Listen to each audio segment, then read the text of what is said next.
7 fakta menarik dari Naruto versi Indonesia, yaitu Suardi sang becak lawu. Kok jadinya versi Naruto gitu ya? Karena beliau adalah pejuang yang memulai karir dari benar-benar nol sampai pada akhirnya menjadi legenda MMA Indonesia. Langsung saja, yang pertama, julukan becak lawu. Julukan ini didapatkan karena beliau sering membantu keluarganya mengayuh becak di kaki Gunung Lawu, yang pada akhirnya melekat dengan karakternya sendiri di dunia MMA sebagai becak lawu. Yang kedua, latar belakang bela diri tradisional. Suardi telah menjadi anggota PSHT, Persaudaraan Setia Hati Terate, sejak dia di usia yang remaja. Dan beliau juga dikenal sangat-sangat kompeten dalam bertanding di kejuaraan pencak silat antar daerah. Yang ketiga, Suardi terkenal sebagai pekerja keras sejak muda. Semua pekerjaan dilakukannya.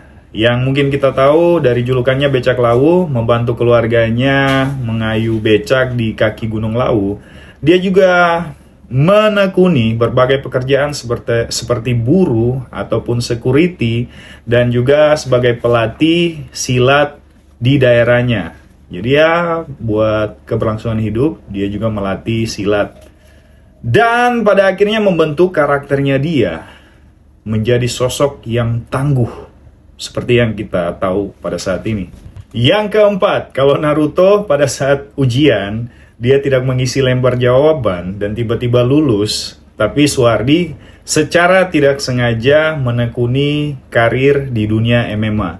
Karena awalnya itu dia bertemu dengan teman di Sasana, kemudian dari pihak pelatih melihat ada potensi yang pada akhirnya membuat Suardi merasa bahwa wah, saya punya potensi untuk menjadi seorang fighter.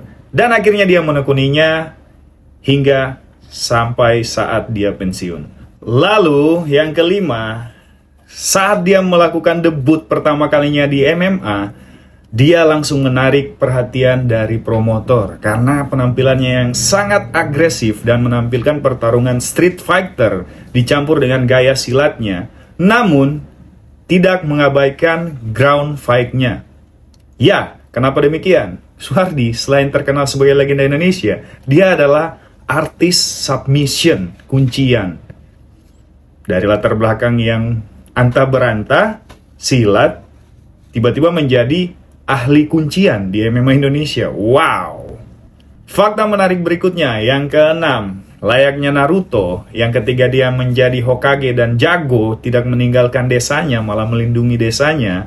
Demikian juga yang dilakukan oleh Suardi. Dia tetap tinggal di sekitar Gunung Lawu dan kerap kali pulang ke kampung halamannya, walaupun dia sudah terkenal dan memiliki kehidupan yang cukup. Dan dia terkenal dengan kehidupannya yang sederhana dan rendah hati. Dan masih sering juga menaiki becak di daerahnya dan suka nongkrong sama teman-teman di Banjar-Banjar. Deker lah. Dan yang terakhir, beliau dikenal religius dan sederhana. Suardi sangat menghormati guru dan juga orang-orang tua di sekitaran dia. Nilai-nilai PSHT dan juga didikan Jawa sangat terlihat dari kepribadiannya dia, yang menjadikannya dia sosok di masyarakat terlihat humoris, ramah, dan hormat. Luar biasa. Itulah fakta menarik tentang becak lawu atau Suardi. Semoga teman-teman semakin mengidolakan legenda MMA kita.